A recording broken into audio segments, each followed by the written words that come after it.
And then it cuts to Foggy, who's just stood on the stairs now, just fondling. There's like a stone griffin head that's got boobs. And he's like just got his hand there, and he doesn't. And people are sort of looking at him, and he looks down and realises that griffin head has no business having boobs.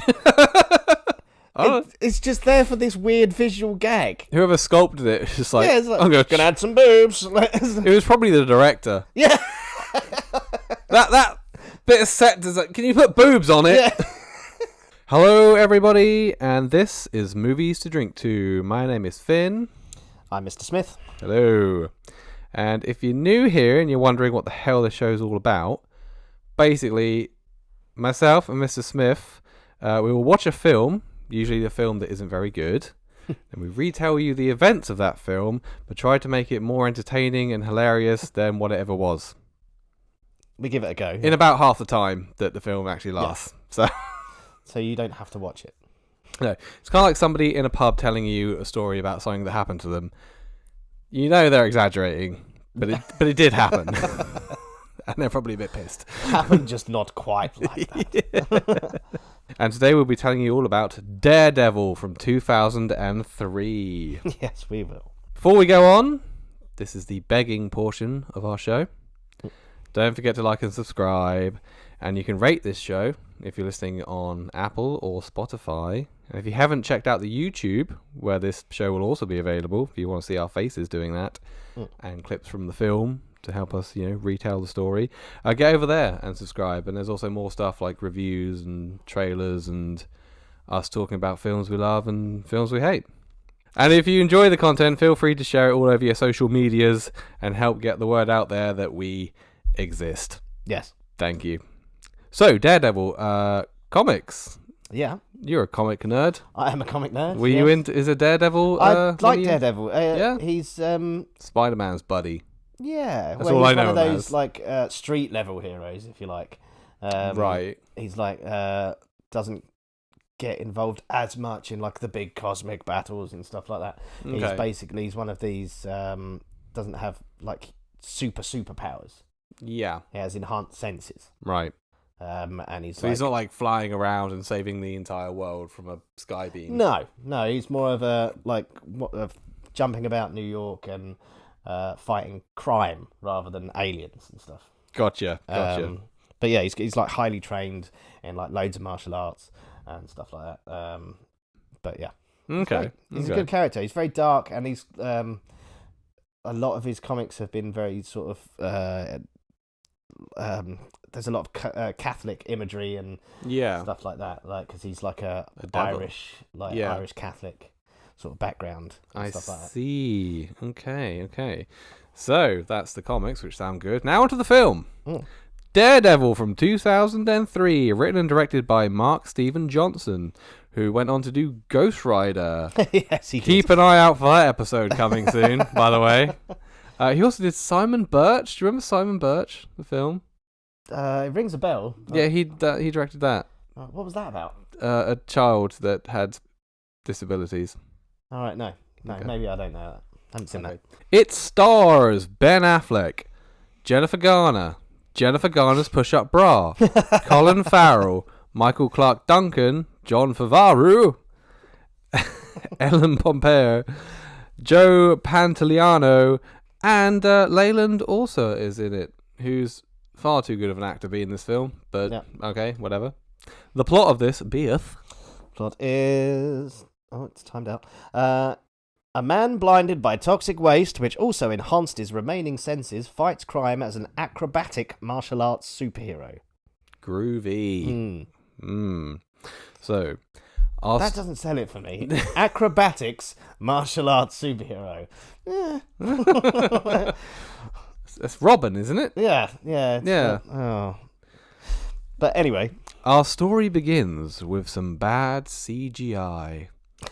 Which is quite prevalent in this film. Yes, we have a bad CGI'd New York, and then we have a bad CGI rat that runs along and gets scared by some bad CGI steam from the subway. Yep. And then the camera pans up, and on top of a big church is our hero, and he's fucked. Yeah.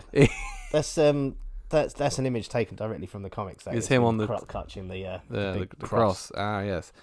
Yeah, he looks pretty fucked. The film's not even started, and he's bleeding, and then he falls inside the church. It's such a weird shot. Like, he's literally hanging onto the cross, like, outside on the roof, and then he just goes and like, suddenly into the church. Yeah. Like, you fall through a skylight or something. There's obviously something they just didn't show us there. Yeah.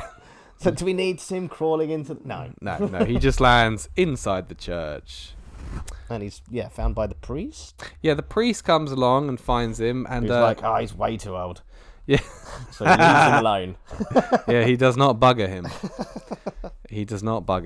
But he is dying. Our hero, he is dying, and his whole life flashes before his eyes.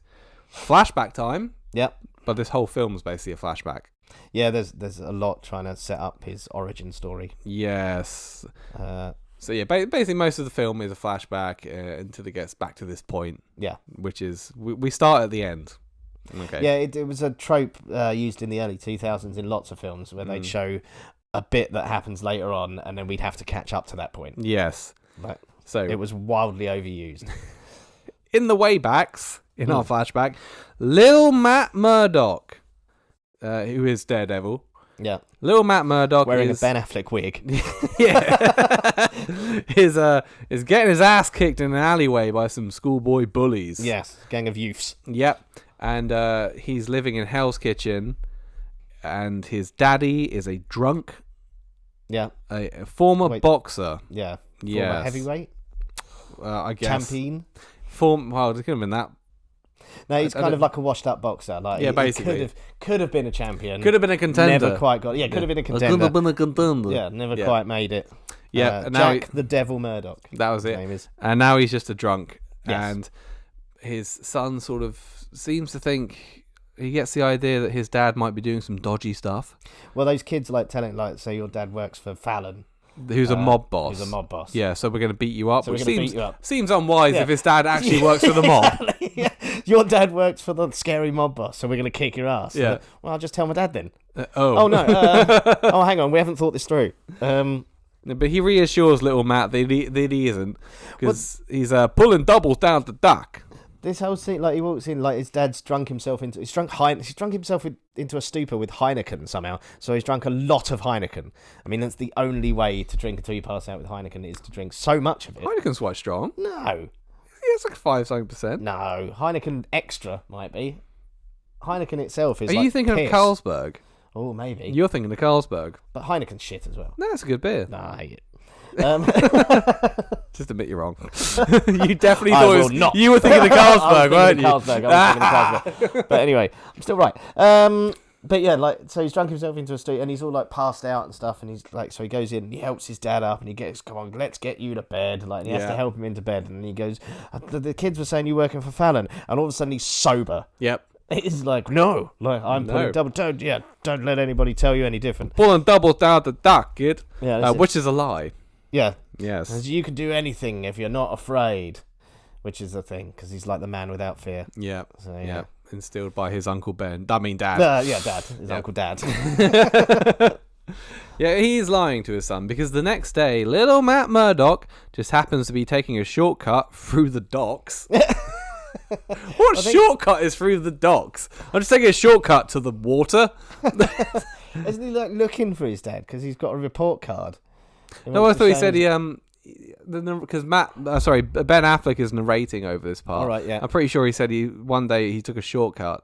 Oh right, okay. On it, and he's skateboarding along, taking the shortcut through the docks, and he stumbles across his dad roughing a guy up. Yeah. Because he owes money to Fallon, eh? Yeah, you gotta give me the money for Fallon. Yeah, I'm gonna kick your fucking ass because I'm a boxer and I'm definitely working for Fallon. I don't work down the docks. I'm not, I told my kid I was working down the docks, but I'm not really. I'm roughing you up for Fallon. That's how bad of a man I am. Yeah. I fucking lied to my son. I'm gonna beat you up. Maddie. Oh, Maddie. Oh, Maddie. Oh, no. You found my secret shame. I work for the mob. Oh, don't look at me. Don't look at me. But he does look at him. And so little Matt Murdock is all like, "Oh no, Daddy, you're working for the mob." So he runs away. Drops his report card. That's why I was like obsessing over the report card. It's all A's. It's all A's, by the way. And he drops it in a puddle. Yeah, he runs away. Doesn't skate away. He just He runs away with a skateboard in his hand. Yeah, which seems silly. And he runs into the biohazard depot where they keep big tins of biohazard. Yes, it's just biohazard. Barrels of biohazard. He narrowly misses a forklift, which has to swerve out of the way of this kid, and the forklift smashes into these barrels of biohazardous waste. Cuts one in half. Yep, when all this splashes, it smashes out, and all this biohazardous toxic chemical waste, it hits Matt in the eyes. Just in the eyes. Nowhere else. Yeah. Nowhere else. It seems to get him just in the eyes. Yeah. It's just like this whole barrel gushing out, but only in the eyes. Only in the eyes. Yeah, so he's blind. Yep. The face is fine, but he's blind. We almost immediately, because there's some sort of weird, like, Spider-Man effects going on all of a sudden. It's like, as soon as this touches him, he can suddenly, like, super hear. Well, yeah. It's like instantaneous. Yeah. And you see like the bad CGI of his like retina being destroyed and like bits of lightning because there's so much lightning in toxic waste, isn't there? And he wakes up in hospital and he starts freaking out. Yeah. Because he can hear everything. And he's blind. Little Matty's blind, and his dad walks in like, "Hey kid, how's it going?" He's like, "It's okay, Dad." Yeah, I don't care that you rough people up for the mob now. Yeah, and I'm blind. That's totally fine. It's okay. So don't think it's your fault, even though it is. Yeah, he's forgiven his dad, and his dad, I guess, at some point decides to not work for the mob anymore, which is not a thing you can do. But just hands in his notice with the mob, and they're like, "Oh well, sorry to see you go, Jack, but you know." So cue a learning to live with blindness / boxing montage. Yeah. So... Well, yeah, he goes back to boxing. His dad goes back to boxing. Yep, and he starts winning fights, and he's training all the time. And Matty starts to just learn how to be jump Daredevil. Around things. Yeah. Yeah, so he's got like a sonar, hasn't he? Yeah, apparently. And obviously, when you lose your sight and your other... senses are sharpened. Yeah, but in this, it's like extreme. Yeah. But as well as that, he also learns parkour. Yeah. And gymnastics. Yeah. In like a montage. Doesn't have to train for it, or anything like. Doesn't have to build up any kind of muscle in his body whatsoever. There's a bit where he's doing like a handstand, like he's on the edge of a building. Yep. He's like 10 years old. Little boy arms, and he's just like stand. That's not how that works. No, it's not. There is a lot of physical training goes into that sort of thing, and you've done none of it. But in the voiceover is just like, I trained. When? In this one shot. Yeah. I trained for 20 minutes. Yeah, and all of a sudden that's it. He's done. He is trained. He's now a superhero. He can hear everything. He's super quick. Yeah. He can do like fucking gymnastics and parkour and all this stuff. And this comes in handy because then the bullies from earlier. Well, just before that, we get the Stan Lee cameo. They stop Stan Lee from crossing the road and getting run over. I thought that was when it was Ben Affleck. No, that's when he's the kid. Oh. Like, he stops him with his little walking stick, and Stan drops the paper, and it's Stan Lee. Oh. And then it goes into the bullies still want to beat up a blind kid. Yeah.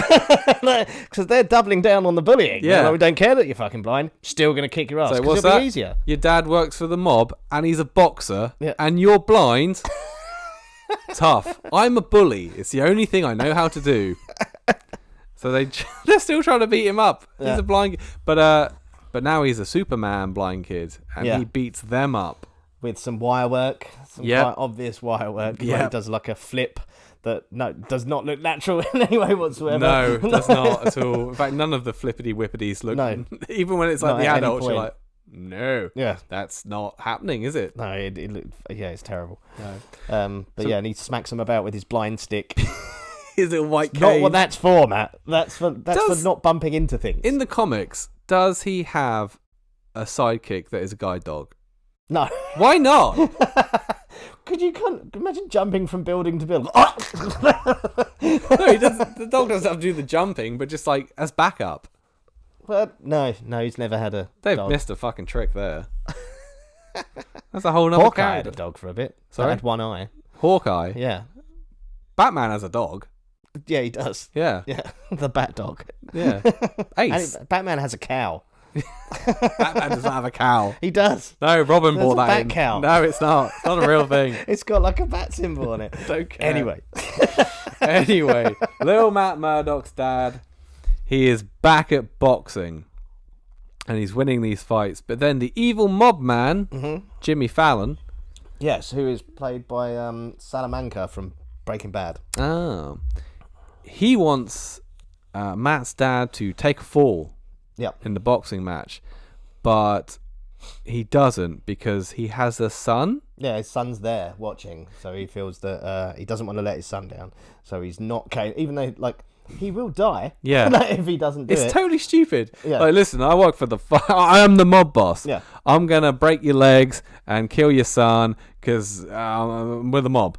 Also, not wanting to mock somebody's disability, but the kid's blind. You could have told him anything. Like, he could have literally laid down and gone, yeah, he punched the shit out of me. No, but he can sonar. He can radar what's happening. I don't know. Well, apparently, in the boxing match... Little Matt Murdock knows when his dad's like, there's a thud. And he's like, come on, Dad, get up. That could be the other guy. Yeah. I get that you heard the thud, but it could be... I know, the rules are strange. It's quite stupid. So his dad does not throw the fight because his son is watching and he doesn't want his son to see him lose. This is dangerously close to mocking somebody. But yeah. Like, the absurdity. I can't have my son see me lose. Isn't he blind? Yeah. He'll hear about it from the bullies. They keep beating him up. I've done nothing about it. Yeah. So his dad loses the fight. And of course this is bad. The mob are pissed off at his dad. And so they kill him by punching him to death. Yeah, just beat him to death. Yeah, in an alleyway, kind of like the Waynes. Yeah. And his son comes along and finds his dead body, and it's all very Thomas and Martha Wayne. Yes. And Uncle Ben. And he's like, there's a rose left on him. Yep. For reasons. So then, now we're done with the childhood stuff. Now we're in the Ben Affleck years. Yep. And as an adult, Matt Murdock sleeps in a coffin. It's a sensory deprivation tank, isn't it? Is it? That's what it's supposed to be. It looks like a coffin filled with water. No, because he can't sleep because he can hear everything all the time. Earplugs. Unless we don't want him to. Just buy earplugs. Yep. I mean, so he sleeps in the sensory deprivation tank. That's why it's all full of water. And he listens to new metal while he does it. Yes, because that'll help you sleep. So yeah, he sleeps in a coffin filled with water. And he's now living in this apartment, which must be worth a fucking fortune. Yeah. Like all this stuff he's got. How's he paying for this? It doesn't make any sense at all because you literally find out in like a scene in a minute that they're not even taking payment. Yeah, they've got no money. He's a lawyer, but they're not taking payment from it. They're basically working pro bono for everyone ever. Yeah. So he's making no money, yet he owns this fucking massive loft. Yeah, it must be worth like Hell's Kitchen millions. in New York. Yeah. Yeah, and it's got all this fancy gear in it, and it's decked out, and it has a giant coffin in it filled with water that he sleeps in, and also you can tell he's blind by his haircut.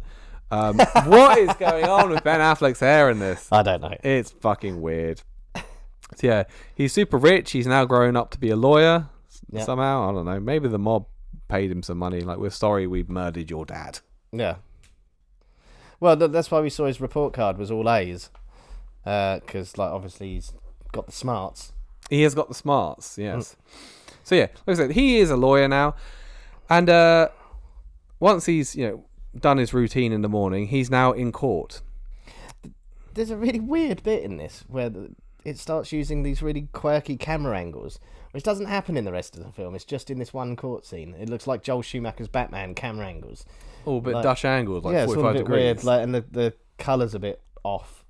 It's a weirdly lit courtroom. It's a weird looking courtroom, actually. Yeah, completely. Yeah.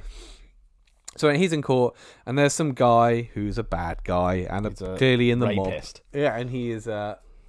He's been accused of rape, and Ben Affleck can tell he's lying because he can hear his heartbeat. Yes. So he knows he is guilty. Yeah, but he can hear his heartbeat, but he can't hear everything else like he can when he has to sleep.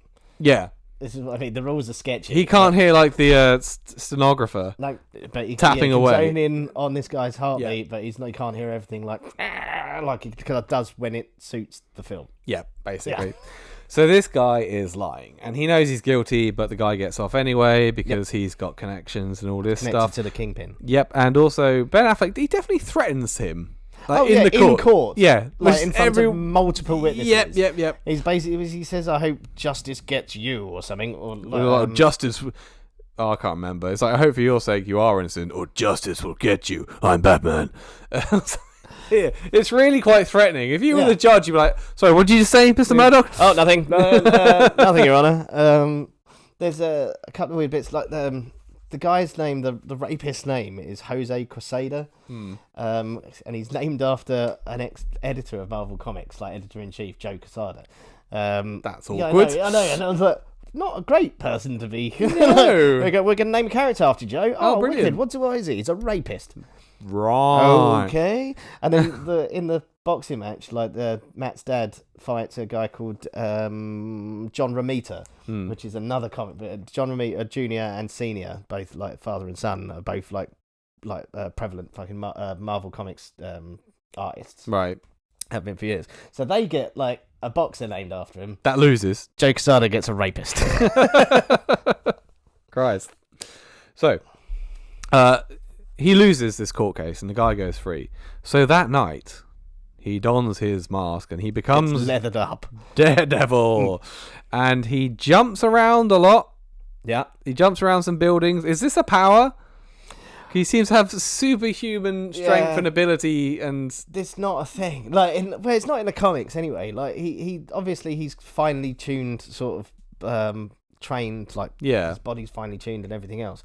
But there's bits in this film where he is leaping from building to building like fucking Superman. That's not a thing. No, it doesn't make any sense. It's like, it doesn't. That's why he's got the gadgets and stuff to swing from building to building. That you could do that. I'll accept that, right? But leaping from like across fucking. I mean, this is just a blind guy. That's his power. I'm blind. Yeah, my other senses are like finely tuned. I can hear really well. I can smell really well and taste and all that. I can also okay.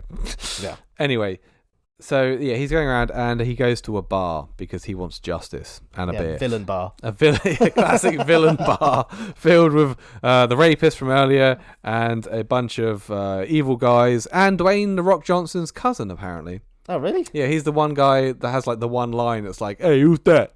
Oh, right. Oh, well, the guy that... Oh, yeah, when they see him, just sort of... Apparently that is The Rock's cousin. Oh, I did not know that. Yeah. Probably no reason why I would. Yeah. So he's like up in the rafters of the bar and they're like... Yeah. Who's this guy? Nutbag. Yeah. And so he just starts attacking and fighting. Apparently he can see and dodge bullets as well. Yeah. Which is also... Like, it's such a mess, all of this. Like, where they're trying to display his power set, like what they actually are. Like, it just gets completely lost. Like, he can hear really well 1 minute, and then it's almost like he's deaf the next. Yep. Also, bullets, guns are fucking loud. Yeah, exactly. How can he, like, that must be a mess for him. Yeah, then sort of later, you can find out, like, a little bit later on that, like, loud noises hurt him in a way, but fucking gunfire is not one of those noises. Like 10 guys firing guns at him simultaneously. Yeah, that's fine. Yeah, that's fine. And he can like sonar the bullets so we can kind of see them. He can almost drown it out at will, but not later on. No. It's like the whole sonar thing, and they can practically see. It's weird. So a big old fight happens, and it's really messy, and he's dodging bullets. Yeah. And then suddenly they're all dead. Yeah. It literally like it goes on for a while. Yeah. This bar fight thing with people, and then there's at least 5 of them still going, and then cut and dead. They're all dead on the floor. Like, oh, okay. So he runs outside, he chases down the rapist who's escaped, and he murders him. Yeah. Yes. Yeah, basically, yeah. Justice. He pushes him onto the train tracks, and then and he goes, "Oh, it's such a shit line. This is." He goes, "See that light at the end of the tunnel? That's not heaven. That's the C train." Yeah. Yeah, it's stupid. It's like I can understand, like if he falls and he doesn't help him. Yeah. then it's just like, well, I didn't kill him. I just let him just die. Didn't save Whereas him. it's like, he fell and I mocked him. Yeah. And watched him die. Yeah. But it's just like, I don't understand. This character, he's gone to school and he's had very hard childhood. Yeah. And he's gone through all of this and he's done really well in his education and he's trained to become a lawyer and he's become successful in that. And now he's a lawyer. And he's working to put bad guys away because he believes in the justice system. Which should be enough. Yeah. But when that doesn't go his way, he just fucking kills them. Yeah. It will hunt them down and murder them in cold blood. Why don't you be a better lawyer? You ever thought of that, Matt? So, that guy is dead. He is. Yes. It's very dead. Cut in half by a train. You actually see them lift up two halves. Yes, they do. Light. Yes. So now later on, this is now a crime scene, and Joe Pantoliano, Joe the journalist, he shows up. He's Ben Urich, which is a reoccurring character in a lot of the comics. He's very much in Spider-Man and Daredevil and that sort of thing. I just refer to him as Joe the journalist. Oh. So he shows up and he believes he's writing pieces that there are some vigilante going around and doing all this stuff. And then the policeman's like, there's no vigilante around here. What you talking about? And he flicks his cigarette and conveniently Matt Murdock has left 2 D's written on the floor of the subway platform in some flammable liquid. And apparently a completely odourless flammable liquid, yes. like whatever it is. And all of the forensics and the detectives and stuff have not found this at all. Joe Pantoliano just lights it on fire. Luckily, nobody stood there as well. There's not a cop like burning to death. So, oh, sorry, I thought you knew it was there. They've not found this at all. No, but he knows it's there. Yeah. Just instantly. Yeah, somehow. Because has everybody else lost their sense of smell? It stinks of petrol. Also, isn't this directly ripped off from The Crow? Pretty much. Yeah, pretty sure they do this exact same thing in The Crow, but obviously it's a budding crow. Also, it makes no sense that Ben Affleck Daredevil, would murder somebody like that and then leave a signature. Yeah, it's like a serial killer. This. Yeah. It's like a calling card. Yeah, it doesn't... If you left him to be picked up by the police, maybe. Yes. They'd be like, I did this, look at me. I watched him die. I pushed him onto the tracks and he got cut in half. I did this. It is very odd. Yeah. So, back home, he's gone home for the evening after a bit of murder. Yeah. And is this where he's got a voicemail? This is like the worst actress in the world leaves this voicemail message for him. It's like she's reading it. She's like, well, Matt, I thought that this would be something, but obviously I think it's more than you. Like, it's just, it's horrible. Yeah, he's just he's ghosting some woman basically, and she's like, every time that we sleep together, I wake up and you're not there. It's like, take a hint, love. Yeah. It's like she's so traumatized, she's lost all, she can't use emotions anymore. Yeah, and he just doesn't care. No, he's like, he doesn't give a shit. He's just listening to it. Yeah, basically. And then he has a shower, and then he pulls a tooth out. He's been like, he pulls a tooth out that's never shown to be missing. No, like he pulls it from literally the front of his bottom jaw. Oh, is it? Yeah, it's like it would be from where he pulls it from. It's like that's going to be quite visible. No, it isn't. No, but that's such a classic after a fight. Just I'm so tough and just pull my own tooth out.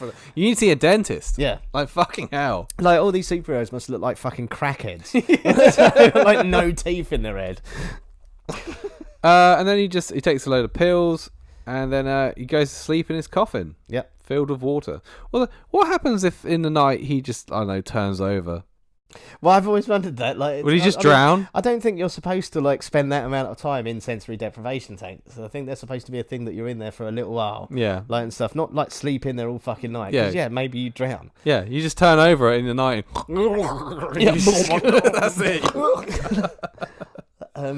Yeah, it would be, especially because I've never been in one. But you are supposed to lose all sense of yourself almost and your physical being and all of that. So yeah, you wouldn't surely, like, if you did turn over, you'd think he was in some vast, like, ocean nothingness. or something. Yeah. And just fucking drown. Oh, God. Yeah. Yeah, don't sleep in one of them. No. So the next day, he goes to see a priest to confess his sins. Yeah. And the priest knows that Matt is Daredevil. And also, he knows, like, the confessional, the thing. The priest is like, I know it's you, Matt. Yeah. What the fuck have you done now? Are you still running around dressed like the devil? You're lucky I even let you in here. Christ. I feel like you haven't thought this through. You're a Catholic. You're a Catholic lad. Yeah, why are you dressing up as Satan? And murdering people. And then telling people you did it. Yeah.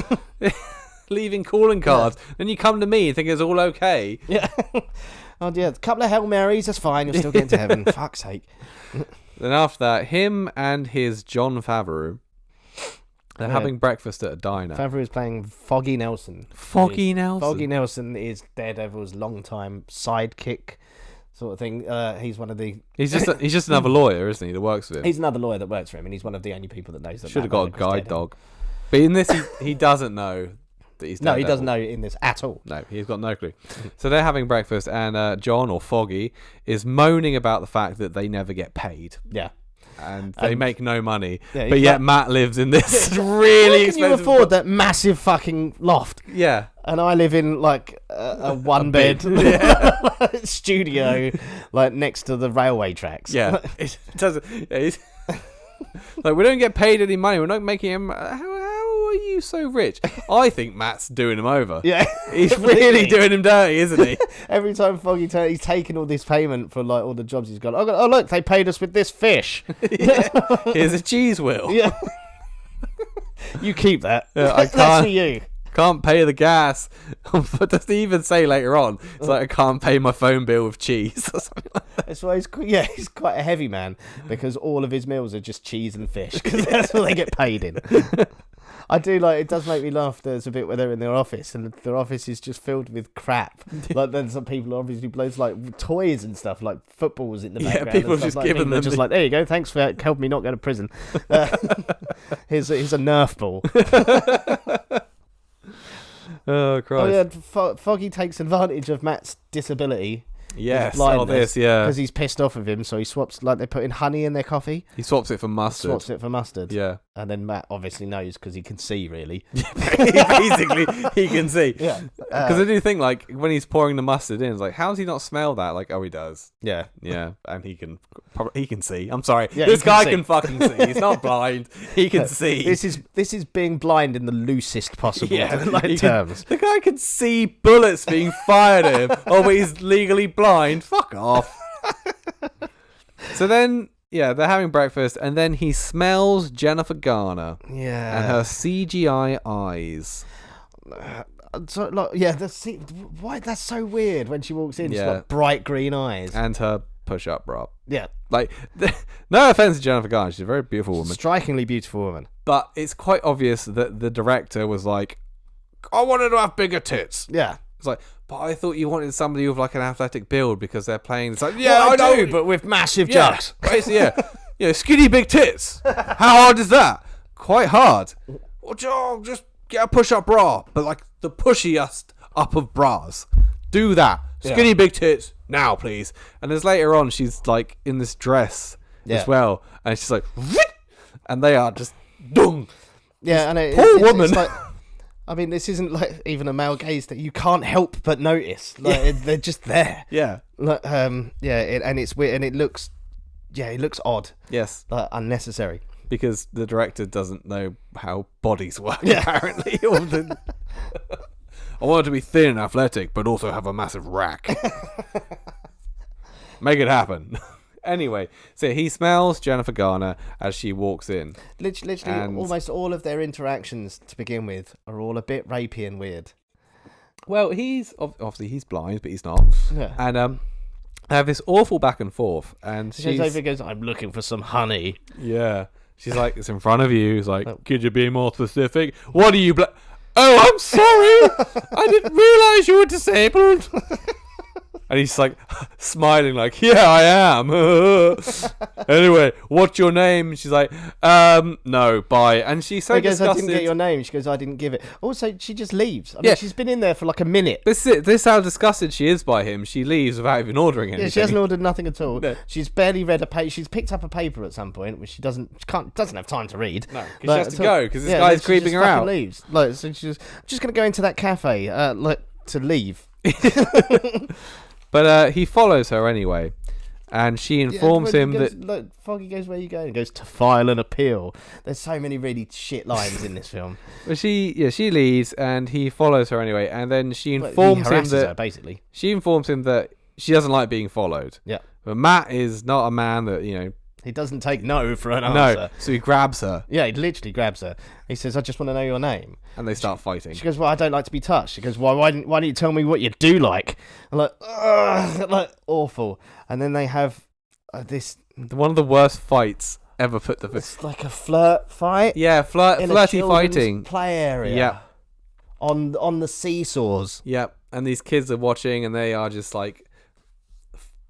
flirting and fighting and like all this stuff, and she must be like, "You're not blind." Yeah, it's like no, there's no way it's you're blind. So cheesy. Blind. Yeah, it's so stupid. Like they're on this thing, and he goes, "Does every guy have to go through this to find out your name?" She goes, "You should try asking for my number." So why? Would you make him go in the roundabout? Go on the swings for a bit. Yeah. But he does find out her name, and it's Electra Nachos. Electra Nachos. Yeah. I'll just say Nachos. Nachos. It's just Nachos. So, they've met. Yep. That's established. How lovely. Mm. Over at the Kingpins, this is Michael Clark Duncan. We don't know he's the Kingpin. Well, we do, but we do. Yeah. Who's it? What's his... Michael Clark Duncan. No, what's the... Wilson Fisk. Wilson Fisk, who is the Kingpin, but... We don't know that, but we do. Mm. Over at his place, he's just there staring out the window because that's what he does. That's what he does because he's like the crime boss the kingpin of the entire city. Yes. So and he's having a meeting with Electra's dad, although at first it's not totally clear. But here, his name is Mr. Nachos. Yeah, like Nachos. Yeah, Mr. Nachos. He wants to quit. He wants out. Yeah, he's handing his notice in. Yeah, like Matt's dad did. Yeah. Which Matt's dad managed it, but no, he's like, oh well, I'm not too sure about this. And then he's like, how's your daughter? Yeah, it's very threatening and weird. Like he's obviously not getting out of this. No. Also, there's a newspaper that says Kingpin, man or myth. He's he's not subtle though, is he? No. He's got this massive, he's a giant man. He just works out this massive skyscraper. Yeah. In this massive office. He's a huge bloke. Like it's obviously him. Well, he's like. Even though he's like the crime boss of the city, he's also masquerading as like a legitimate businessman. This is what the Kingpin does. Yes, like in the comics, Kingpin was mayor of New York for a bit as well. Oh wow. So yeah, like he's one of these like bad guys that masquerades as like a legitimate businessman. I see. So Mr. Nachos, he wants out. And Kingpin's like, oh, okay. And then once he's left, he's like, right, we're going to stitch up Mr. Nachos. Yeah, we're going to make everyone think he's the Kingpin. Yes. It's like, get me Bullseye. Cut over to England where we meet Bullseye! I'm Bullseye. This is Colin Farrell. Yeah. This is the first time he ever used his own accent in a film. Is Bullseye Irish in the comics? You can tell me he's not, is he? He is, I think. Is he? I think he is, yeah. I'm sure he is. This is Bullseye, and he's just throwing darts into the bullseye. Which is not the highest score, by the way. But he's cheating, because he throws about 8 darts. Yes. You only need 3. There's obviously some sort of bet they got going on. But yeah, he's just downing a pint and like not even looking at the board. Yes. And just throwing dart after dart after dart. And then the last one like does a Robin Hood, like splits the last one. Yeah. And he's won some bet. But someone calls him an Irish piece of trash. Yeah. He doesn't like that, so he throws a bunch of paper clips at him. Well, he takes off his like hat first, and then he's got that weird bullseye scar. It's like bullseye scarred into his head. On his head. And then he just does like a little thing, pulls out the paper clips and straightens them out. He only straightens out 1, but then he just throws 3 into this guy's neck. Yeah, which kills him somehow. he's stabbed in the neck 3 times. But this man's has like the biggest double chin. You'd Yeah. say that did not get to his windpipe. I know, I'm sorry. How big was that? The paperclip's only that big, so it's got yeah. No, I'm sorry. Doesn't really make sense. He's not dead. But yeah, Colin Farrell does look proper psycho in this, but he's Colin Farrell. overacting. Like all the way through this film, I'm like, do I like him?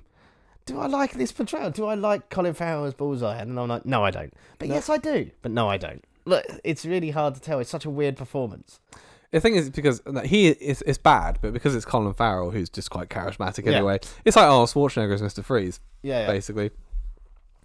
So yeah, that we've met Bullseye, hey, and he's a bit of fun.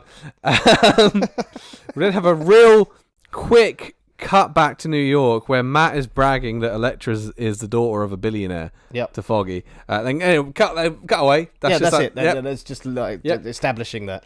And then we cut back to Bullseye and he's getting on a plane to New York. It's Wilson Fisk has hired him to come and do some dirty work. Yeah. But he's sitting in Coach. economy, and he's next to this old racist woman. What is she on about? She's babbling on about, and she uses a really derogatory term for somebody that is mixed race. Yes. And I can't remember what it is. She says he's got some milk in his coffee. He's got some milk in his coffee, and then she says, but it turns out he was really good at computers. I don't know how. Like, it's just everything she said is pretty vile. So yeah, when Bullseye kills her, it's like good. Yeah, he flicks a peanut like off the seat in front of her, the seat back thing, and it like lodges in her throat, and she dies. And you're like, the world is a better place now. Well done, Bullseye. Yes, actually, like, are you trying to tell me this is the bad guy? Plus, she's like 90. She would have died soon. Oh yeah, anyway. she was going soon anyway. But then also, like, I mean, judging by Bullseye's sort of frustration, this is quite early on in maybe about midway through the flight. So he's now got this dead woman next to him for a few hours at least, who's probably going to void her bowels. So, at least Arnie got off the plane after he killed that bloke in Commando. Yeah. Whereas Bullseye's just got this corpse leaning on him. In economy, in a packed economy flight. He's like, whoo! Excuse my friend, she's dead tired. No, she's dead. Back in New York, Daredevil overhears a man getting beaten up in an alley because he owes some money to Kingpin. Yeah. Kind of like what his dad was doing all those years ago, but now he's the good guy. So he chases the man down. He frightens him with his shadow first. Oh yeah, that big old scene that goes on for that shot that goes on for way too long. So he chases the man down and he punches him to death in front of a child. Is that his child? I don't know. It's not really established. The guy just wanders into that apartment. Yeah. So I assume it's that's that. He kills that kid's dad in front of him. Yeah. And this kid's like, and he goes, "I'm not the bad guy, kid." You just murdered him in front of me.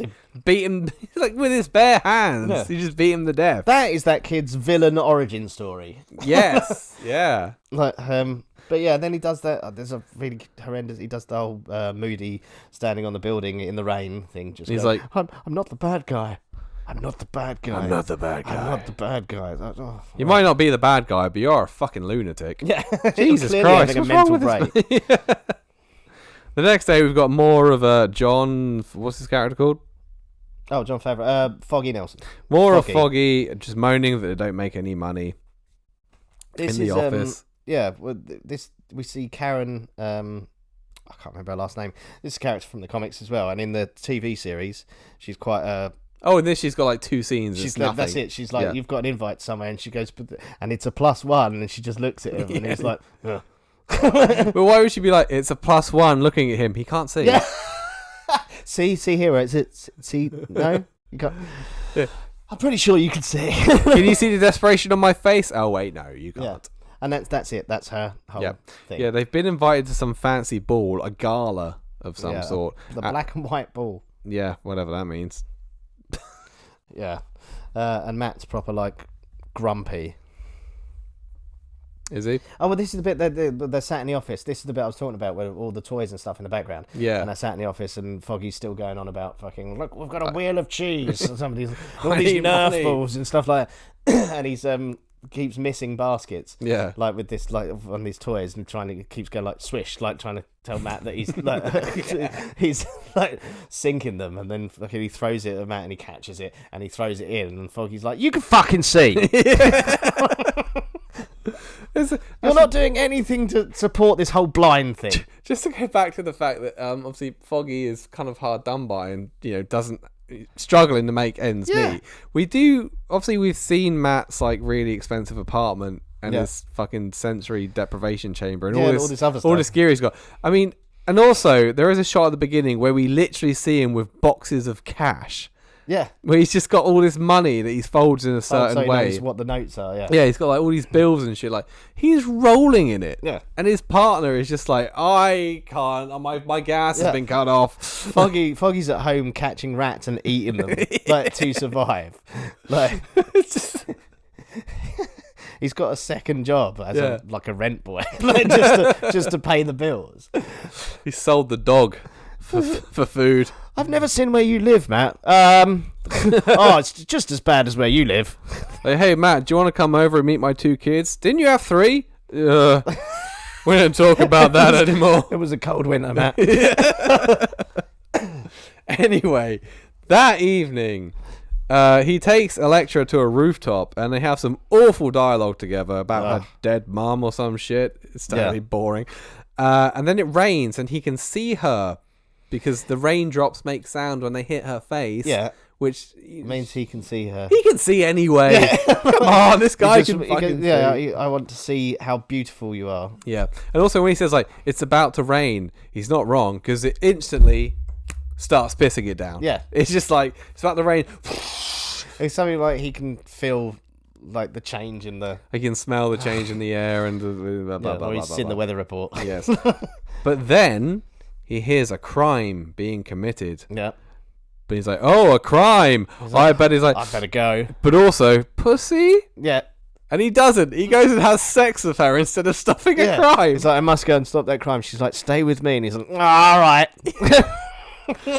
In all of any like comic book film or comic books, no superhero's ever done this. Ever.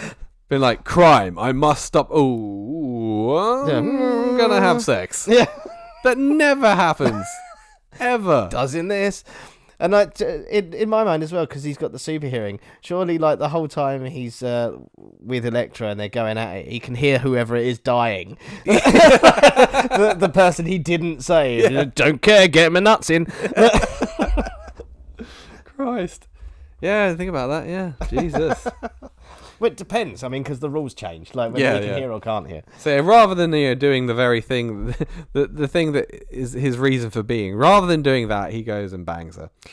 It's a cliched sex scene as well. Like you've got the whole sort of sex scene going on, where we only really see sort of their shoulders, and then it just turns to the fireplace, and then just ends on that. And then he wakes up and she's gone, but she's left the invite that Karen wants to go to. Yes. It doesn't take Karen. No. So him and John, Foggy, they go to the ball or the gala, whatever it is. Yep. And when they get there, they meet Joe the journalist. And Matt rudely interrupts John when he's asking him about the alligators in the fucking toilets. Yeah.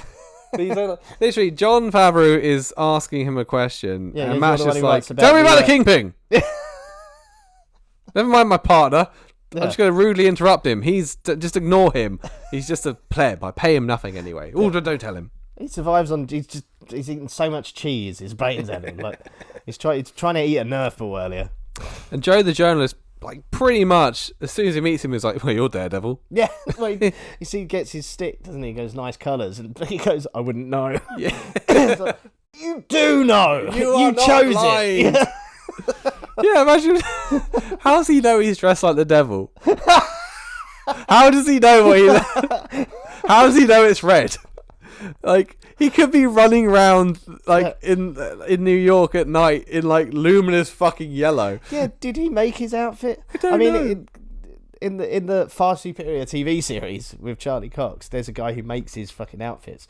And this is, I guess it's suggested that he's made all this stuff himself. How can he sew? He must be a terrible seamstress. Imagine his actual suit just is like fucking horribly stitched together. It's like a Frankenstein suit with like stitching everywhere, and it's all different colours. Polka dots on it, like stripes. And it's like he's got the mask on backwards.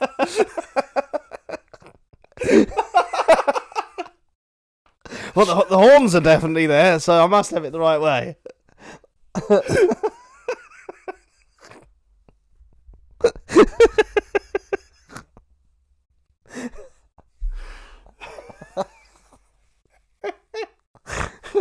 Oh God, I'm crying. Just charging at a thug with just this blank back of his terrifying. Oh, fucking hell.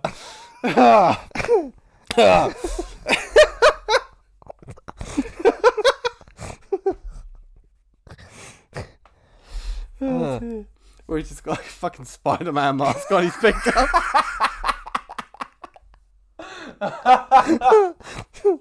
Oh dear. What was Richard Nixon once?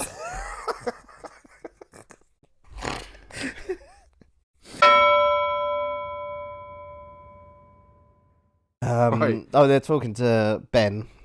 Ah, yes, Joe the journalist. Ben's basically figured out that he's got the thing, and yeah, it's like I say, he pretty much knows that he's Daredevil straight away, and so he wants to talk to him, and he's like, "Here, take my card." And he gives him his card. I hope that's in Braille, otherwise he's never gonna phone you. He's never calling. Why hasn't he called me? How does he know what he's dialing?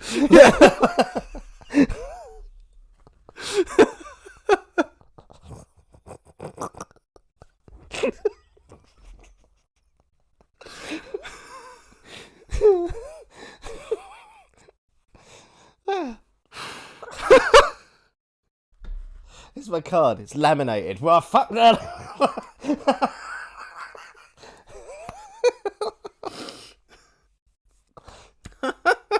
Fuck all. Gone again. And then they meet Kingpin, or Wilson Fisk. Oh yeah, that's it. Yes. And Wesley. This is Leyland Orser's. Oh, is it? Yeah, Wesley. Yeah, he's Wesley, the assistant. He's got a nothing role in this as well. I know what you mean. Like, he is great. He's in loads of stuff, especially around this sort of time period. But yeah, Wesley in the comics is like Fisk's right hand man. Yeah, isn't he? Who's he in the Spider-Man cartoon? Doesn't he play a? Oh, he becomes. Is he the one in the wheelchair or something? Yeah, I think so. Yeah, later. No, don't they make him his? Oh, he gets powers or something in that one. Yeah. No, anyway. So yeah, cutting out. Anyway, they meet Kingpin, and Foggy is like, we need money, we need clients. This would be a great this guy to represent. This guy Wilson Fisk, all of the money. Yeah, he's super rich, and he's like, oh, I'm always looking for work, and he's like, oh, brilliant, we'll give it. And Matt's like, no, yeah, we only represent people that are innocent. Foggy's like, but I need to eat. I'm starving. Yeah. Well, he's not. Look at this. We can't eat another kid. We've grown fond of the two we've got left. A cheese-filled child for dinner. We can't. The kids have realised we're fattening them up with all the cheese and fish and Nerf balls. So he turns down the offer of money. Foggy's like, why do I work with you? Like, seriously, what the fuck? You're actually a fucking cunt. Yeah. But then Jennifer Garner shows up and stands at the top of the stairway like fucking Rose in Titanic. Yeah. With her, again, push-up. Yeah. So she's like, boobs! Look at her boobs, everybody! It's John Favreau who's like, oh, I wish I could give you my eyes just this once. Yeah. He's like, why? To see those boobs! It's like, oh, I've already felt them up, don't worry, mate. We banged last night, by the way. So then like Matt's gone. Like he leaves. Wandered off. He makes his way up the stairs to her. Because Foggy's like, should I help you up there? Yeah. Oh, you can see. Yeah. And you can see. Sort of, he goes up and he does that whole weird sonar thing, and then he gets up and then he sniffs her. But on the way up there, everyone's blowing smoke in his face. Yeah, apparently. People smoking cigarettes. Oh, this blind guy's coming up. Someone just spraying perfume Fuck at him. Yeah. Fuck. So yeah, he gets up there and he smells her. Smells her. Like, not just like it's like he buries his face. Like, I really need to get close to you to smell, because my smell is so bad. You're blind! It's one of your powers, isn't it? Anyway, so yeah, then they have a dance, and they have another... Go on. Well, they're up there, like, sort of chatting and stuff, and then it cuts to Foggy, who's just stood on the stairs now, just fondling... there's like a stone griffin head that's got boobs. And he's like just got his hand there, and he doesn't. And people are sort of looking at him, and he looks down and realises that griffin head has no business having boobs. It's just there for this weird visual gag. Whoever sculpted it is just like, it's like I'm gonna add some boobs. It was probably the director. Yeah. that bit of set does that. Can you put boobs on it? Yeah. Okay. Well, these curtains, have we got some sort of boob design that can go on all the curtains? It's so weird. He does that whole realizes what he's doing, but like, why does it have boobs? Why not? So they're having another boring conversation, and she's all like, "Oh, I just think something's bad gonna happen," and he says, "Nothing bad is going to happen," which means something bad's gonna happen. Cut to Mr. Nachos. Yeah, and he has to leave early because, basically, Fisk has come up and been like, "You're gonna die." No, just saying goodbye, old friends, because I'm obviously gonna kill you. Yeah, and he's like, "What?" And he goes, "Just saying goodbye." Yep, just saying goodbye. And he repeats it a couple of times. Like, that's enough. We get it. So I have to leave now. So he does leave, and Elektra goes with him. Elektra and Mr. Nacho, they've left. Cue some rock music as Bullseye is riding a stolen motorcycle, because he's a criminal. He killed the other guy, yeah. Through Manhattan, and doing some unnecessary stunts. Yeah, he just stands up on it. Yeah, is that a thing you can do? I don't know anything about motorbikes, but surely if you take your hand off the throttle, it's stopping. I don't know. It doesn't, anyway. He stood up on the... Yeah, I wouldn't know how to ride a motorbike. But yeah, he stands up. I mean, I'm sure it might be something you could do, but it seems wildly dangerous because, I mean, if anything goes, you're dead. Yeah. Like, you're all over the pavement. Yes, this is Bullseye, and he has powers that he never misses things. He's magic. He and can also has amazing balance, I guess. Yeah. Anyway, so yeah, they're leaving in the limo, they're driving through in the limo through the city, and he comes along on his motorbike, and he kills Mr. Nacho's driver and bodyguard. Yep. With some throwing stars through the windshield, which he keeps in his belt. Yep. And then Daredevil shows up because he knew something bad was happening. Carrying his massive leather outfit in something. Something, I don't know. He's running on the rooftops, and he kicks Bullseye off of his motorbike through some terrible CGI. Some of the worst CGI ever. It looks like the Lawnmower Man. It's that sort of level of terrible CGI. But as he does this, Daredevil drops his stick. Weapon thing. First of all, he goes to throw another star at Daredevil. And he misses. Who dodges it slowly. Yeah. I mean, literally, it's not even like Matrix bullet time. He just kind of goes, there you go. And this throwing star goes, and Bullseye's like, I missed. Yeah, he's like well fucked off about it. Yeah, because he doesn't miss. Never misses. And so he's enraged by this. Yeah. But Daredevil has dropped his stick, his weapon stick thing, and Bullseye picks it up, and he uses this, and he lobs it, and he uses this to kill Mr. Nacho. Yeah. He impales him straight in the heart. Yeah. And Bullseye, and then he points at his bullseye on his head and goes, "Bullseye! Oh, hey! Bullseye! Get it? Which he does many times throughout the film. He does it. He's he's always stroking it. And, Bullseye! Get it? Yeah. Because I'm Bullseye, get it? I have a bullseye on my head and I never miss. Everyone calls me Bullseye. No, they don't. Was that before or after you got a bullseye scarred into your fucking forehead, you weirdo? Anyway. So, and this has all happened right in front of Elektra. Yeah. Right. But I mean, I don't know how she's not seen all this. Like, Daredevil's clearly fighting the guy trying to kill them. Oh, yeah, it's like 100 yards away. Yeah. Yeah. But she still thinks that Daredevil killed her dad. Because that's the weapon that killed... Yeah, just because the weapon. But, I mean, he was helping them. Yeah. So Elektra now thinks that Daredevil did it. Yeah, so she empties a gun at him, but misses. And then now we have a crime scene again, and the police are there, and Joe the journalist, he's there, and the police captain's all like, "Does this make you happy?" to the journalist. He's like, "No." How is this my fault? Yeah, what the fuck? Well, you write stuff in the news, so you must have caused this. Like, everything you write comes to life. I'm not magic. Just a fucking journalist.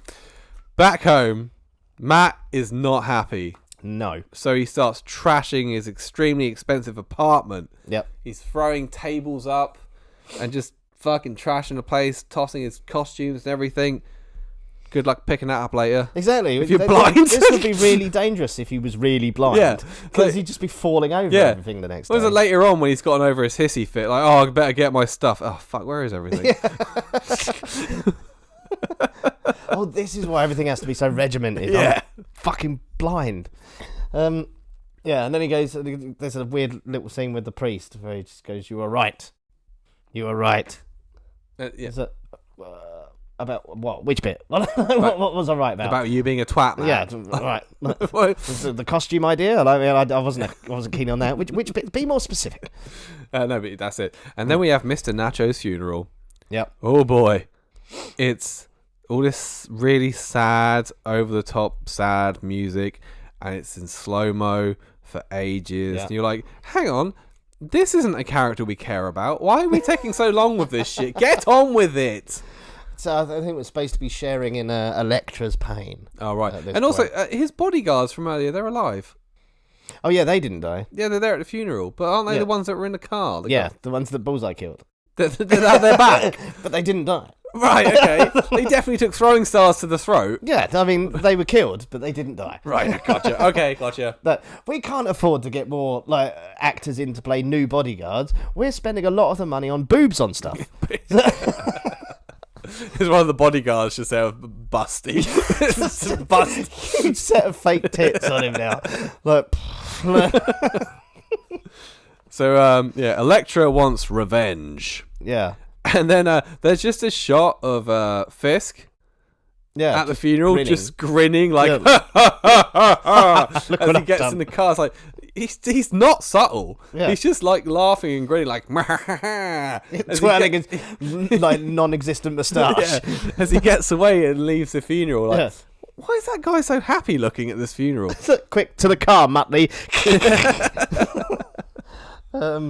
Yeah, and then Elektra's like, because there's no place for me anymore. What are you on about? Like, wherever you want. You can live wherever you want. And also, haven't you just inherited a lot of money? Yeah, literally, you're rich as fuck now. Yeah. You've definitely got a couple of places in, New York. Yeah. But no, there's no place for me. I'm going to have to leave. Why? Where are you going? I don't understand. Malibu. Yeah. We've got a place there. Yeah, she's like, well, I must leave. We must end our relationship. Why? What is the logic in this? I don't know. I must take my boobs and go. Yeah. So anyway, then Joe the journalist, he goes to see Kevin Smith. Who has a cameo as a morgue attendant. I'm pretty sure Kevin Smith was brought in to gloss over the script on this as well. Well, he write? He wrote Daredevil. Yeah, he's written a few Daredevil. He's written Batman, he's written Daredevil, he's written a few. Yeah. He's not a bad comic book writer, to be fair. And he shows Joe the Daredevil stick. Yeah. He's like, how cool is this? Yeah. He's very Kevin Smith. Yes. He's like, oh, look how great this is. And then he's like... It's really a nothing scene. Yeah, it's a nothing. It's just Kevin Smith. In yeah, basically. Because at the time, Kevin Smith and Ben Affleck were like besties. And then they fell out. But they're besties again now. None of that's important. So yeah, he's got the stick and he presses the button and it's like the blind stick. Yeah. So and Joe is like, oh, it's Matt Murdock. I knew that. Yeah, I definitely knew that anyway. But this is confirmation. Yeah.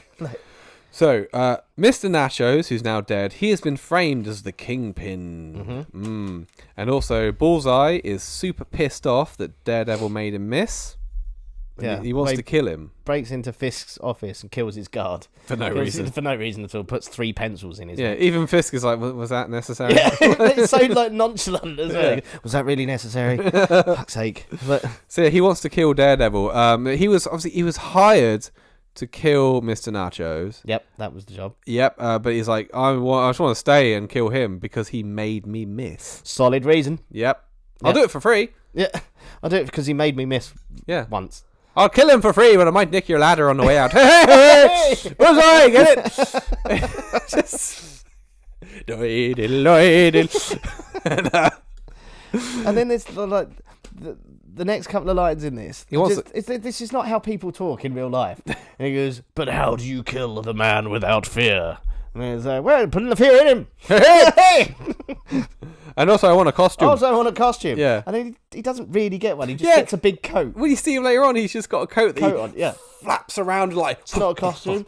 In the comics, he wears a big fucking like onesie with like a balaclava on it, with like the bullseye is on his like forehead. It's not carved into his skin. It's on the on the costume. But yeah, he literally wears like a bodysuit. So yeah. Also, this Bullseye character, there's no like backstory to him or anything. Not in this. He's just he's just a psychopath. Yeah, basically. Yeah. Anyway, Joe the journalist, or Ben Urich, whatever his name is, he tips Matt off that Elektra might be in trouble because he definitely knows that he's Daredevil. I think you might know somebody that can protect her. It's you. You. I mean you. Like you're Daredevil. Just in case. This isn't clear. Cue an Elektra training montage to Evanescence. Yeah.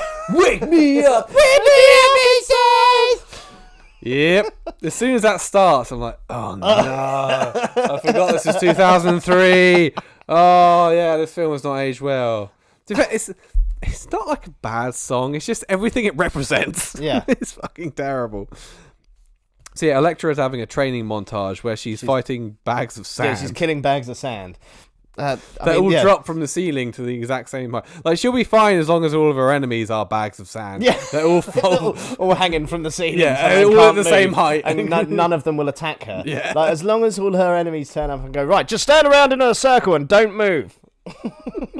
That's fine. But she has drawn a really bad Daredevil face on one of them, and she kills it with her sigh. Yes, because she obviously believes he is the man responsible for her father's death. And again, like, she'll be perfectly fine as long as Daredevil turns up and just stands there. Yeah. So later that evening, I guess, who knows? Fuck knows. Yeah. Could have been weeks later. We don't know. Daredevil and Elektra just happen to encounter each other on a rooftop. Yeah. Anyway, they fight. There's the scene where he's walking through somebody's like laundry and the stuff that's all hanging that goes on for way too long. He's we get it, like somebody might be there and he's kind of flicking through, but it's like minutes. Yeah, like, it's like doing the same thing. Like, all right, how did they know they were going to be there? Did they agree? Yeah, and then she just but because it's kind of the only clever thing about this scene is like you think it's going to be Bullseye. Yeah, and then all of a sudden it's Elektra, and then they're fighting. But yeah. Bullseye is like in the background, like I'll be there in a minute. Yeah, it doesn't make any sense that they just happen to meet on this, like nothing's set up. They're just there and they start fighting, and she stabs him. Yeah, stabs him through the shoulder. Yep. And then she's like, "Yeah, I'm gonna fucking kill him." And then she's like, "I'm gonna have a look at who you are." And he's like, "Arr," and she takes the thing off and like sees it's him, and instantly regrets her life choices. Well, here's the thing: she is adamant, and she believes that this man killed her father. Yeah. And when he's like, "I didn't do it," she's like, "Liar!" And then she stabs him, takes the mask off, sees it's the guy that she banged. She's like, "Oh, I believe you now." Yeah. What? Why didn't you just tell me earlier? Yeah. Like, yeah, you could have just said, "It's me." Yeah. Would have saved me. I wouldn't kill your dad. Yeah. Yeah, it's all a bit stupid. But yeah, it's instant. The minute she sees him, she's like, "Oh, fuck." Yeah. And this is the exact moment that Bullseye arrives, who also, how does he know where they are? How do these people know where to meet? Yeah. So he just shows up. He turns up and he's like, "Hey, orphan." That did make me laugh. He's like, "Hey, orphan! Hey, yeah, it's me, Bullseye." Yeah. "Hey, orphan, let's play." Yeah. And she throws her knife at him, and he catches it. Yeah, and he spins it right back at her. And she thinks, well, I can do that as well. Yeah. No, you can't. And but she must try and catch it like with a flat open hand. And gets her own knife impaled through her palm. Straight through. But that's the only... Because obviously he's going to be catching it like that. She must have gone, oh, right, yeah, give it back to me. Oh, shit. I haven't thought this through. Yeah. And then he pulls out the ace of spades. And he flings that and it cuts her neck. But not... The way... It like cuts her neck and there's a bit of blood, but it's not like he's hit the jugular and it's... No, it's not like pissing out. But I was hoping... The way she's acting, you think it was. Yeah. She's like... It's like a graze. Like just a really bad love bite. Like icky on the side. But she's like, it's killing her. And this is the closest we get to an explanation for why Bullseye can do what he does. Do what he does? Does what he does. Because he goes like, I'm magic. Yes. Okay. That's it. That is it. That's explained. Yeah. He's a magician. Yeah, I can do a bit of magic. Yeah.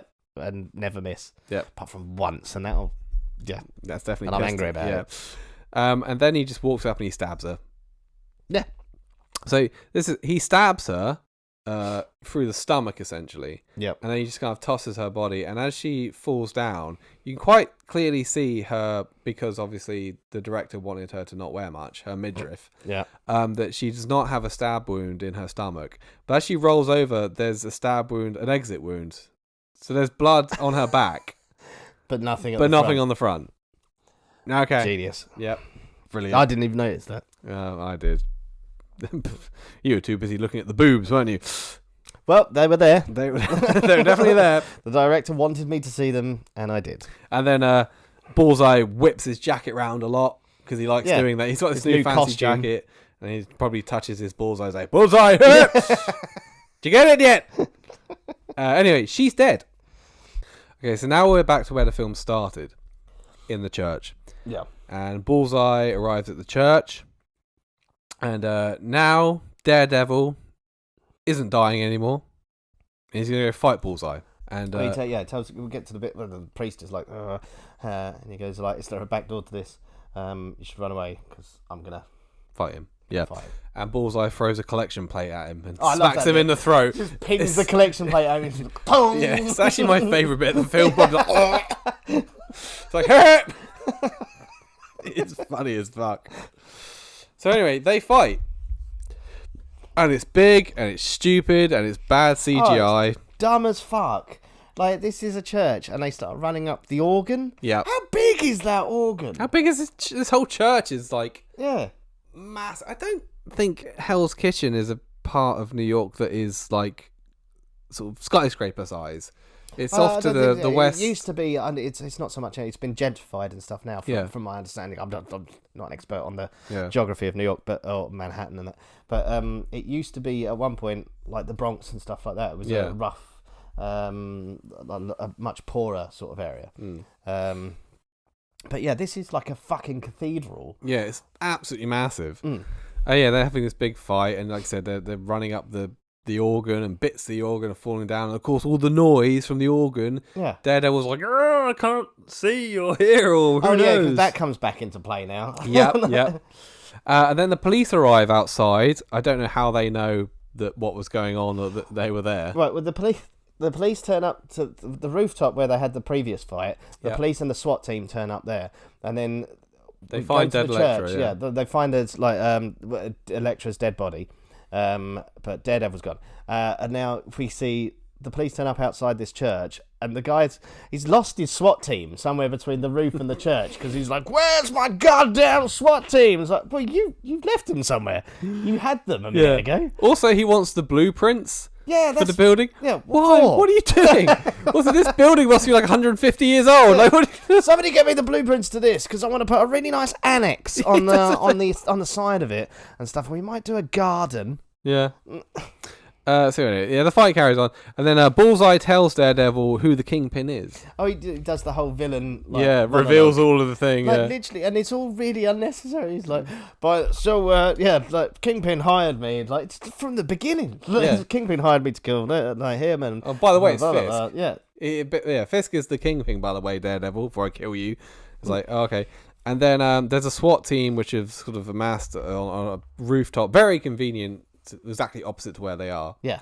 And he's taken aim through a fucking stained glass window. Yes, that you can't see through. Yeah. It's like, I've got a clear shot. Have you? No. That makes no sense. It's not. I've got a clear shot through through Jesus' face. Yeah. I think. Yeah. Fuck. Yeah, it's so fucking stupid, but it's just wildly convenient. Daredevil hears the guy load the gun, so he knows exactly when the bullet's coming. Yeah, so he maneuvers Bullseye's hands in the way. Yeah. Oh, I hate this bit as well. And the bullet goes through Bullseye's hands. Yeah. And then he stands in like a Jesus Christ pose. It's like, we need some more Catholic imagery. Yeah. So we've got Bullseye, the psychopath, and the Jesus Christ with pose, the stigmata wounds. Stigmata there. Yeah. And it's the way he does it as well is, what is he doing? I don't know. He goes, my hand, you've taken away my hands, and then he does that. It's like, it's odd as fuck. So then Daredevil just throws Bullseye out the window, the stained glass window, which you definitely can't see through, and he lands on Joe the journalist's car just as he's pulling in. Yeah. Like, hey guys, what's going on? Oh, fuck! Hey guys, what do you think of my new car? And he just lies there, fucking jittering and stuff on it. This is no crack. Over at Evil HQ, the Kingpin's high-rise layer thing. Well, this is just before, you see, this is what I'm talking about the weird fucking. You see Daredevil leap from this church. Yeah. Way across, this huge, distance. Yeah, over the street, basically, yeah. Doesn't make any sense. That's not a power. No. But he's blind. Anyway. So he heads over to Evil HQ because he knows who Kingpin is now. Yeah. And but somehow Kingpin has got word already that Bullseye's dead. And this doesn't make sense. Yeah. Kingpin Fisk is Kingpin. Yeah. And he knows that Bullseye is dead. Yep. And he also knows that Bullseye has told Daredevil that he's the Kingpin. Yeah. How? Exactly. How does he know this? It doesn't make any sense. No. And then now, also, he's aware that Daredevil is on his way, so he sends and all he of knows he's on his way somehow, yeah. And he sends all of his security home. He goes, tell all of the security to go. And Wesley's like, why? Yeah, and he why? goes, I'm from the Bronx. Explanation, I grew up in the Bronx. This is something you don't understand. None of us understand. No. Because you're from the Bronx, I therefore have to fight. Yeah. On my own, with no help. If this film was made now, Daredevil would turn up and have to fight his way through all of Fisk's security to get to Fisk. Here, he's just Fisk is give him the day off. Yeah. They've worked really hard this week. Let's not put him through the whole Daredevil thing. I'll face him myself. I like to get my hands dirty. And also, it's coming towards the end of the film, so we've got to wrap this up. Yeah. So Daredevil limps his way into Fisk's office. It turns out Kingpin / Fisk, he isn't just a crime boss, he has superhuman strength. Yeah, well, yeah. To a degree. In the comics, he kind of does. But in this, he's picking him up and throwing him around like he's a rag doll for ages, and he beats him up and he takes his mask off. He's like, the blind lawyer? Jesus. And Matt / Daredevil, he's all upset. He's like, you killed the only 2 people I love. But it really sounds like he says you killed the only 3 people I love. The way he says it. Right. I had the subtitles on it. It does say 2. 2 people. But the way Ben Affleck pronounced it, it does kind of sound like he says 3. I don't know what that's about. But when I watched it, I was like 3? Who else is dead? They've cut out a whole subplot. Yeah. Also, you loved Elektra? You met her 3 times. Yeah, well, no, but they're definitely in love. Oh, yeah, well, absolutely be. So anyway, it's not a great fight scene. This. No, then some bullshit happens, and basically, he sets off the sprinkler system, which makes it rain, so he can see how beautiful Wilson Fisk is. Yeah, I mean, you can see him anyway. He's not blind. He kneecaps him. Yeah, double spins kneecap through his legs, and then turns around. Yeah, kicks and kneecaps him. But then he doesn't kill him, because he's not the bad guy. Basically, Yeah, it's a horrendous way of doing it as well. Because I've seen this done better in so many other films where you think like he's gonna chop his head off or do whatever the hero's like, and he does that, has that moment of like, and then the camera pans away and it's like next to his head. Yeah. This is like clunk. And then the camera spends far too long. You're like, we know he hasn't done it. Yeah. Just reveal it. And then like it comes and it's like things next to Wilson's head, and he suddenly becomes the most pathetic man. And yeah, all simpering. It's horrendous. And you can hear the police sirens coming in the background. Who, obviously the police were after Daredevil, but now they're not.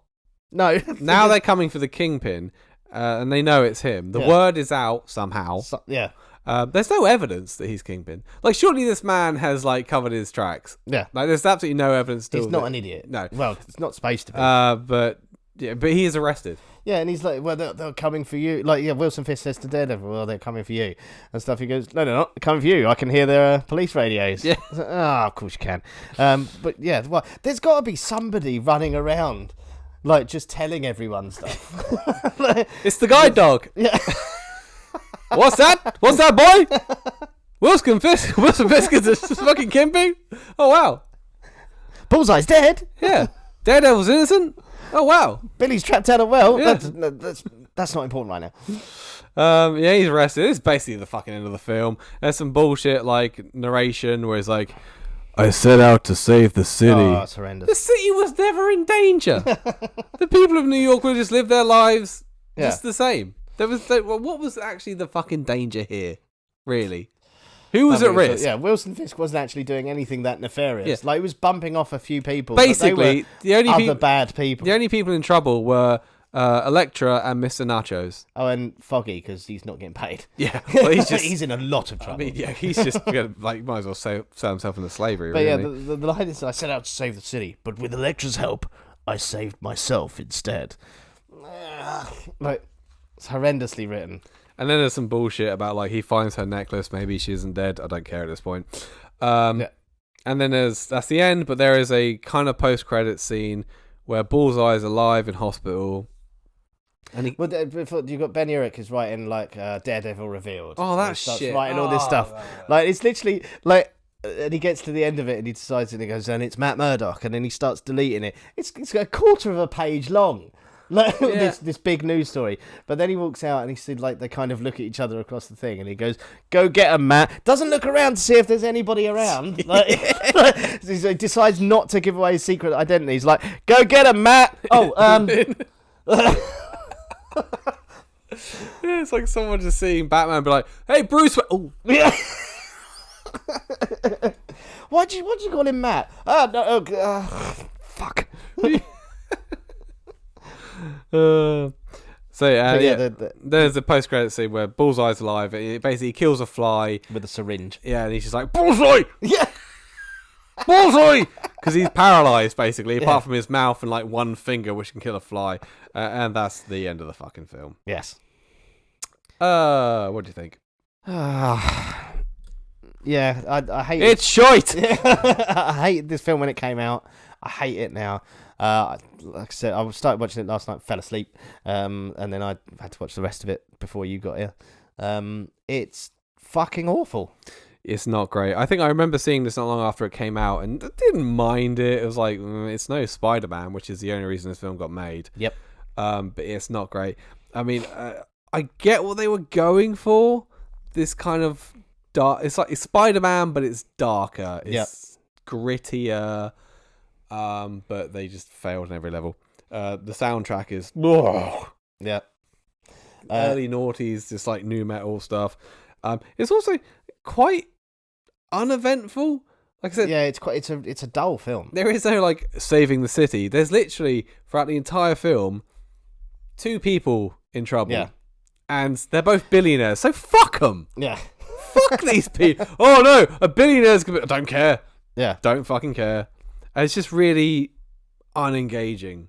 Yeah, and everyone's wildly unlikable. Like, really, like not even like Ben Affleck is not great as Matt Murdock. No, and like we've just done, you question him all the way through. Like, he's not convincing as a blind man. And they fail to portray like the way they portray it. It doesn't feel like he's a blind man. No, like he's just a smug Ben Affleck. With a bad haircut. Yeah. That's the only thing that would make you think this guy is blind is his haircut. Yeah. The dialogue is terrible. The script's just generally awful. Yeah, the script's awful. Like, CGI is awful. Good. It feels rushed. It feels horrendously put together. It's like it's early. It's like off the back of Spider-Man. Like, we need to make another one quickly. More money. Yeah.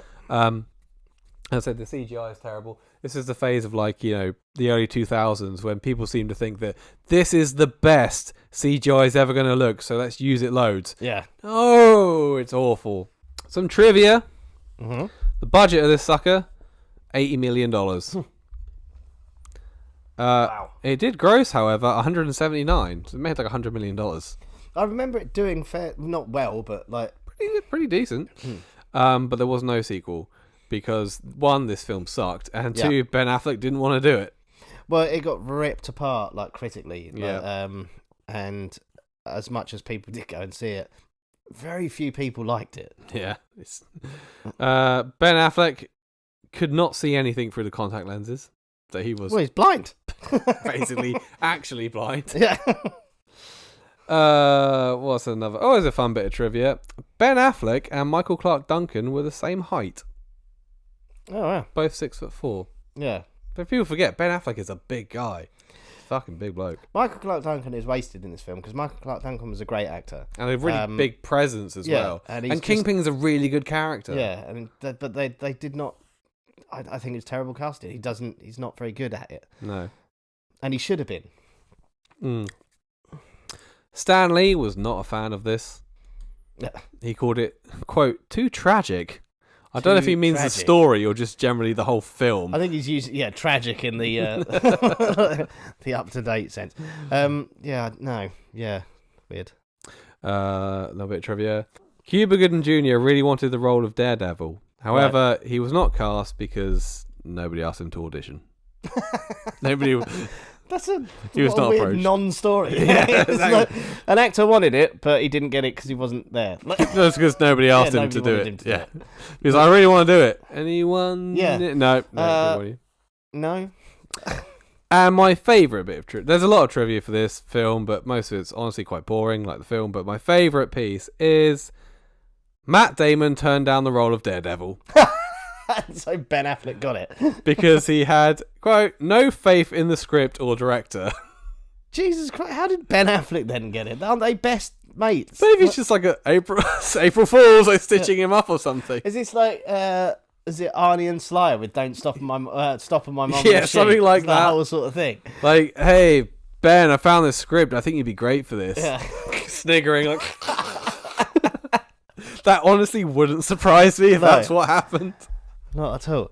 I'm almost definite that Kevin Smith was brought in as well to give the script a polish. Yeah. I'm sure, and that's how he ended up with the cameo and everything else. Because like him and Ben Affleck were close at the time, and Ben wasn't happy with the script entirely. So he brought. But I mean, I can't see Kevin Smith's input in that in what we see in the end at all. I mean, maybe a few bits of dialogue here and there. Yeah. Oh no. Or just maybe just like a general overall story. Yeah. Comments from you lovely people. All right. Okay. Luke Meadows. I heard it was shit, so never bothered. Okay. Yeah. Fair enough. Don't. Lolly Draper. I really loved this film when it came out. I was 15 years old when it came out, I think. Haven't watched it in years. It might be a bit cheesy now, but I think I'd still enjoy it. Nostalgia, maybe, yeah. Chris Woodford, who's the Highlander fan. Has he been to Hell's Kitchen? No, but I love this. This film is fucking awful. How much of a complete prick do you have to be to have all the source material in the world to make a completely amazing film and then actually produce liquid shit? Plot, you say? Non-existent. What's that you want? Antagonist? Laughable. Casting must have been done by a similar method to jury duty, whereby they just send out invites to completely random people with no discernible talents. In summary, it's complete, utter wank. Outside of Elektra and Ghost Rider, it's the worst of the bunch. Is Elektra... So after this, there was Elektra with Jennifer Garner. It's a spin-off, yeah. Is it... prequel, sequel? Because she's dead in that. It's kind of an origin story, but to be honest, I only watched it once, and I don't think I fucking finished it. Right. I've got some Instagram stuff. Some of these Instagram names I do struggle with because they're not real words, and if they are real words, they're all come together. Ginger Ninja JK wasn't as bad as most people think. I enjoyed it. But it's not as good as the Netflix Daredevil. Correct. I only saw the first episode of the Netflix Daredevil. The Netflix series is far superior to this, which isn't difficult. Yeah, it's one of the things. It's actually really good. I should go back to, but it's very good. Yeah. Dead Good T says, "Pah." Yep. Excellent. Right at the movie says, "Fart, fart, fart, fart." Sister Street Fighter says, "Pretty meh from what I'll recall," which is very little of it. Love scene cringeworthy. Yeah, the love scene is awful. Yep. JM_Kilborn. It was fine. Michael Clark Duncan was awesome as Kingpin. I mean, he's not bad, but he's not wasted. He is wasted. He's a much better actor than that. Yeah. My Little Slice of Hell official. The director's cut made this film watchable. Didn't care for the theatre release. Editing is a blessing. I don't know which one we just watched. No, I think we just watched the standard one. The director's cut's, I think, longer and more violent. And I give the final word to Jimmy O.C., who says, "People say the director's cut is better. It isn't. It's just different shit." That was Daredevil from 2003. Thank you very much. Struggled through some of that. Watching the film and talking about it, apparently. God bless editing, indeed. Indeed. Right, thank you very much, and join us next time. And if you liked this, let us know and tell everybody else. Yes. Thank you. Goodbye. Boy.